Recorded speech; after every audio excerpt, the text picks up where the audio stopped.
Buenos días, jóvenes. El día de hoy iniciamos con el segundo tema o la segunda unidad que nos corresponde a lo que es la bioquímica vegetal, y específicamente vamos a hablar de las biomoléculas orgánicas conocidas como lípidos.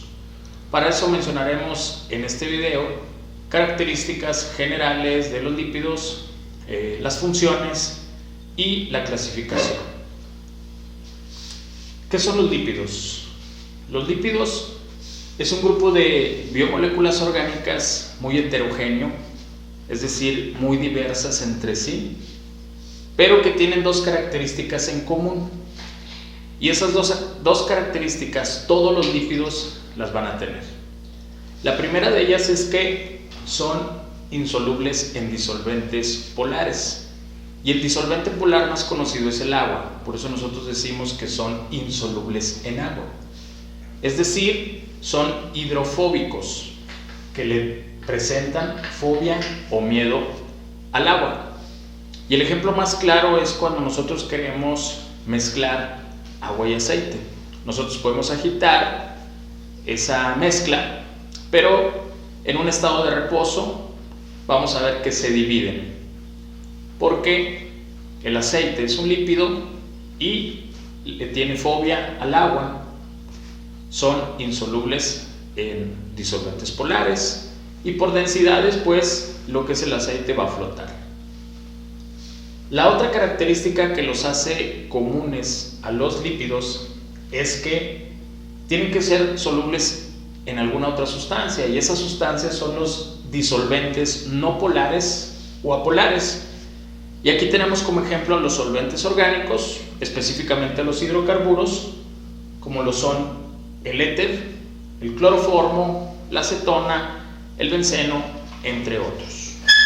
Y por ahí podemos ejemplificar con algo que normalmente utilizan las damas, que son el esmalte para uñas. El esmalte para uñas está hecho a base de lípidos, y la forma en que ellas eliminan ese esmalte de sus uñas no es con agua, sino utilizan un compuesto que se conoce como acetona, el cual es un solvente orgánico, específicamente es un hidrocarburo. Ahora bien, otra característica que tienen los lípidos es que algunos lípidos presentarán el llamado carácter anfipático, que etimológicamente, anfipático significa anfi, dos, y pático, empatía. Es decir, empatía por dos cosas. ¿Y cuáles son esas dos cosas? Bueno, que algunos lípidos, no todos, van a tener una parte apolar, que esa parte apolar es la llamada parte hidrofóbica, es decir, la que le va a tener fobia o que va a repeler el agua. Y la parte polar, que es la parte hidrofílica, es decir, la que va a tener afinidad por el agua. Y esto va a ser muy importante porque más adelante vamos a ver que esta particularidad del carácter anfipático les dará mucha importancia a nivel biológico. Los lípidos van a estar compuestos en su estructura principalmente por átomos de carbono, hidrógeno y oxígeno, es decir, podemos decir que son compuestos ternarios, formando cadenas hidrocarbonadas. Pero algunos de los lípidos van a también a presentar otros átomos en su estructura, que pueden ser nitrógeno, fósforo y azufre, pero también pueden presentar moléculas o biomoléculas más complejas, como la presencia de algún carbohidrato unidos a esos lípidos.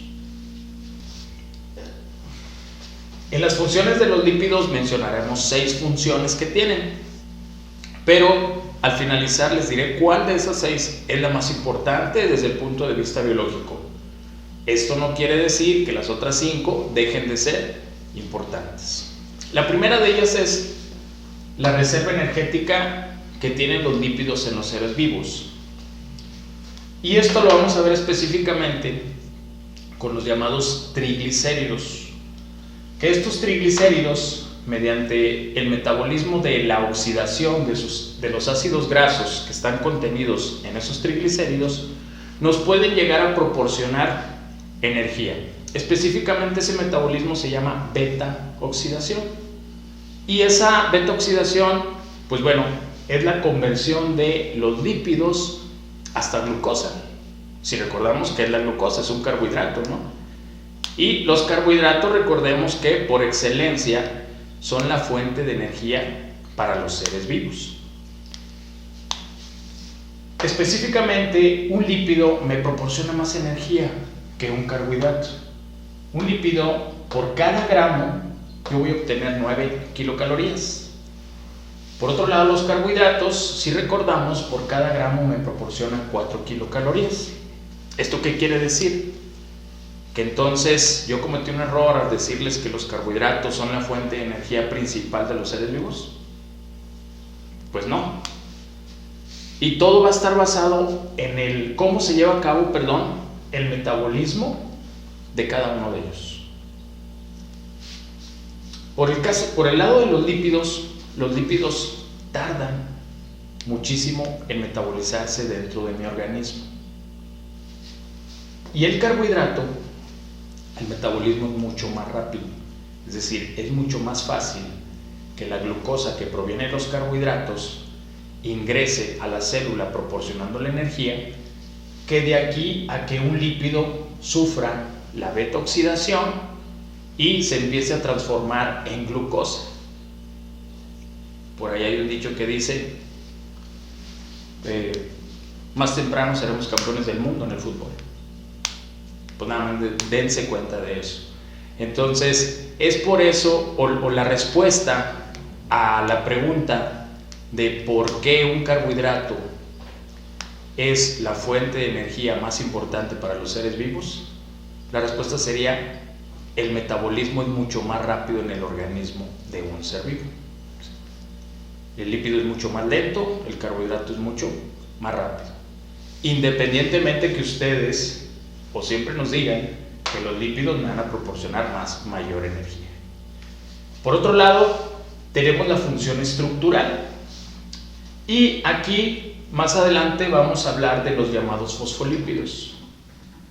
Estos fosfolípidos forman parte de la membrana plasmática o membrana celular en la llamada, o formando la llamada bicapa lipídica.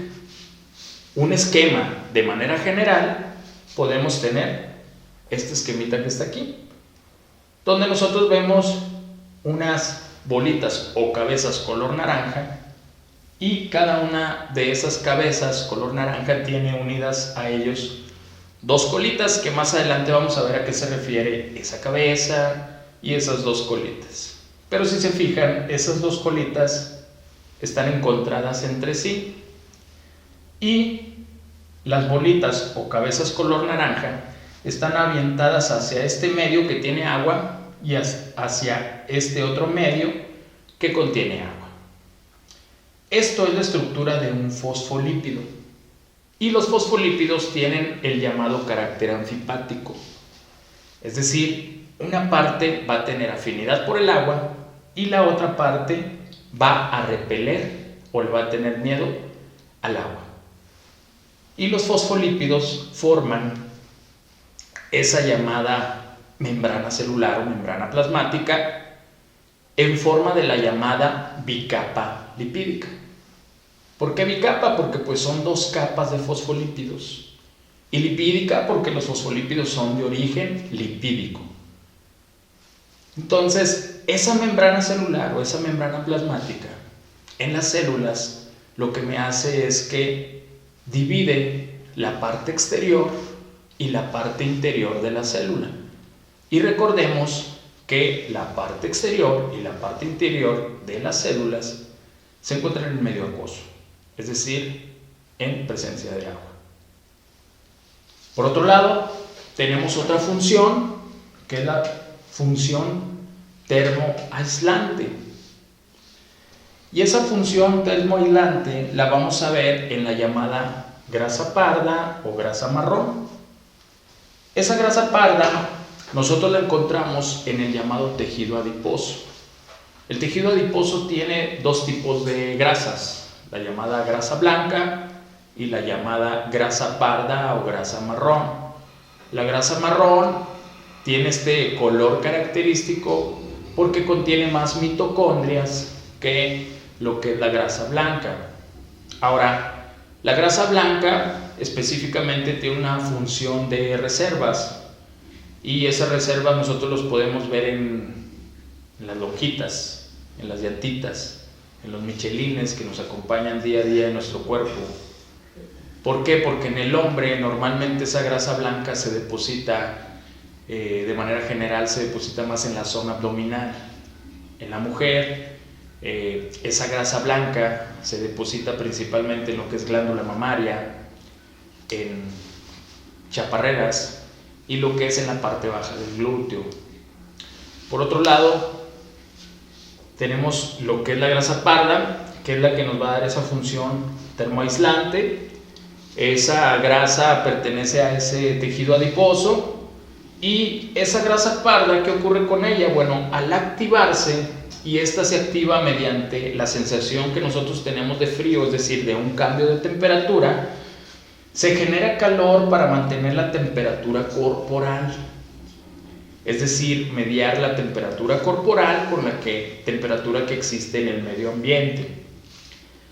Todos, mejor dicho, muchos de los mamíferos presentamos esa llamada grasa parda o grasa marrón, y el ser humano tiene mayor presencia de esta grasa parda cuando somos unos neonatos, es decir, cuando somos recién nacidos. ¿Y por qué?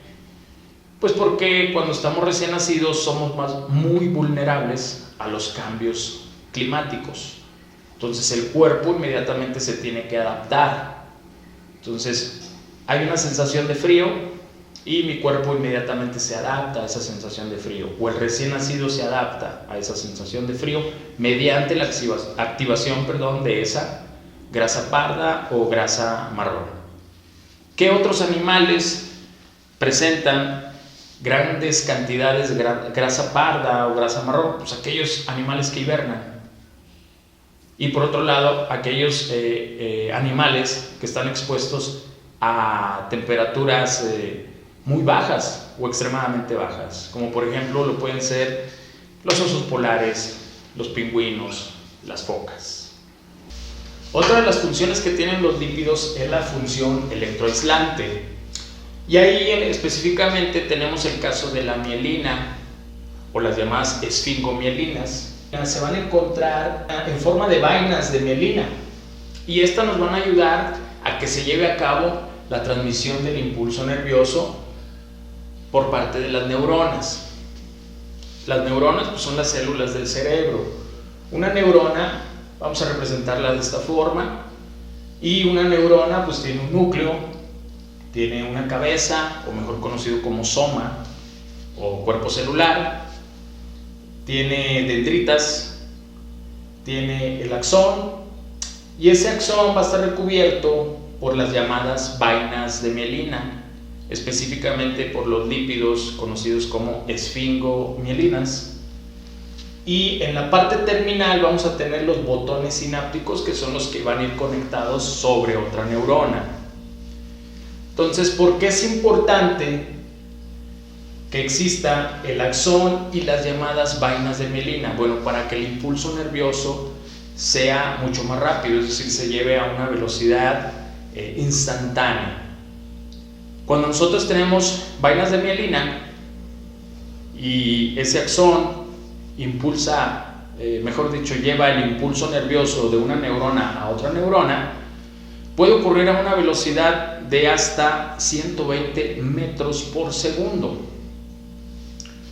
En caso de que nosotros tuviéramos una alteración en esas vainas de mielina, en ese axón, ese impulso nervioso se podría reducir hasta 0.2 metros por segundo, es decir, tardaría muchísimo en llegar ese impulso nervioso. Cuando nosotros tenemos, vuelvo a repetir, una alteración, esa alteración se puede llevar a cabo por una enfermedad que se conoce esclerosis múltiple, ¿sale? Pero lo ideal entonces es que no exista ningún daño y que la presencia de estas vainas de mielina junto con el axón lleven a cabo los impulsos nerviosos de manera rápida de una neurona a otra neurona. Por otro lado, otra de las funciones que tenemos es la función protectora. La función protectora, aquí específicamente, vamos a hablar de lo que es la cutina. La cutina se encuentra en plantas y en animales. En los animales se encuentra en las plumas de las aves y se utiliza como impermeabilizante. Y esto lo podemos ver poniendo como ejemplo los patos, las palomas. ¿Qué sucede cuando un pato se sumerge en un lago? Inmediatamente sale y vuela. Nosotros pensaríamos que no podría volar porque está completamente mojado y porque esa agua hay un peso en sus alas, pero no, sino que esa cutina lo que hace es que en las plumas de las aves hace que no entre agua. Entonces por eso lo que son los patos, las palomas, si nosotros los queremos mojar o un pato entra a un lago, sale, se sacude y queda automáticamente seco. Y eso lo hace una capa cerosa que se conoce como cutina. Por otro lado, en las plantas, específicamente en las hojas, ¿qué es lo que hace esa cutina? Bueno, les impide perder agua por otros organelos que se llaman estomas. Los estomas se encuentran en la epidermis de las hojas. Enseguida de la epidermis tenemos lo que es la pared celular de la epidermis y tenemos una capa externa que es la que conecta con la parte interior de la planta y con el medio ambiente, que se llama cutícula. Y esa cutícula está formado por compuestos de origen lipídico. El que está en mayor proporción es la cutina. Le sigue la suberina y algunas otras ceras. Entonces, lo que hace la cutina es eso: permitir, o mejor dicho, impedir que se pierda agua de las hojas de las plantas. La última función que tenemos de los lípidos es la función hormonal o reguladora. Los lípidos forman parte de las hormonas sexuales porque las hormonas sexuales son esteroides. Y las hormonas sexuales son la hormona sexual masculina, específicamente la testosterona, y la hormona sexual femenina, que específicamente tenemos a la progesterona y a los estrógenos. De las 6 funciones que mencionamos que tienen los lípidos, les había comentado que hay una de mayor importancia biológica. Cabe resaltar que no hay que hacer a un lado las otras 5, pero la más importante es la función estructural. ¿Por qué? Porque forma la llamada bicapa lipídica de todas las membranas plasmáticas o membranas celulares. Por último, veremos lo que es la clasificación de los lípidos. Los lípidos se clasifican en 2 grandes grupos: los llamados saponificables y los insaponificables. ¿Qué características tienen los lípidos saponificables? Bueno, estos van a tener la principal característica que los que nosotros vayamos a ver en esta clasificación, todos en su estructura van a contener los llamados ácidos grasos. Y en el caso de los insaponificables, estos no van a contener en su estructura ácidos grasos. En los lípidos saponificables hablaremos de 4 en particular. Esos 4 son los glicéridos o acilglicéridos, que es donde vamos a ver qué es un aceite, qué es una grasa. Tenemos a los céridos, que específicamente son las ceras. Veremos a los fosfolípidos y veremos a los esfingolípidos, donde tocaremos a los glucoesfingolípidos y a las esfingomielinas. Por otro lado, en el caso de los insaponificables, hablaremos de 3. Estos 3, vuelvo a repetir, en su estructura no vamos a tener la presencia de ácidos grasos, y esa es una de las características principales porque existe esta clasificación. Y aquí en los insaponificables veremos a los terpenos, a los esteroides y a las prostaglandinas. Por último veremos qué es saponificar y por qué viene esa clasificación de saponificables e insaponificables. Bueno, más adelante veremos un video específico explicando la reacción de saponificación. Pero, ¿qué significa saponificar? Bueno, saponificar viene del latín sapón o saponis, que significa jabón, y del latín ficare, que significa producir. Saponificar significa entonces producir jabón. Y si nosotros recordamos, existen lípidos saponificables y lípidos insaponificables. Los que son saponificables, es decir, tienen la capacidad de producir jabón. Los que son insaponificables no tienen la capacidad de producir jabón. Y esto va a estar delimitado específicamente por lo que está en su estructura. ¿Qué es lo que tienen los saponificables y qué es lo que tienen los insaponificables? Los saponificables en su estructura tienen ácidos grasos. Los insaponificables en su estructura no tienen ácidos grasos. Y de ahí viene esa clasificación. Entonces, ¿qué quiere decir? Que todos los lípidos saponificables yo los puedo hacer reaccionar para producir jabón. Bueno, jóvenes, este es el tema del día de hoy. Recordemos que estamos empezando la segunda unidad, que son lípidos. Estamos viendo la segunda biomolécula orgánica o el segundo macronutriente. Y les recuerdo por favor que le den like al video, que por favor se suscriban, que activen la campanita para recibir las notificaciones y que por favor todas las dudas que ustedes tengan y comentarios para la mejora del canal pues lo hagan ahí mismo en la barra de comentarios. Esperando que todos estén bien, les mando un cordial saludo. Nos vemos pronto.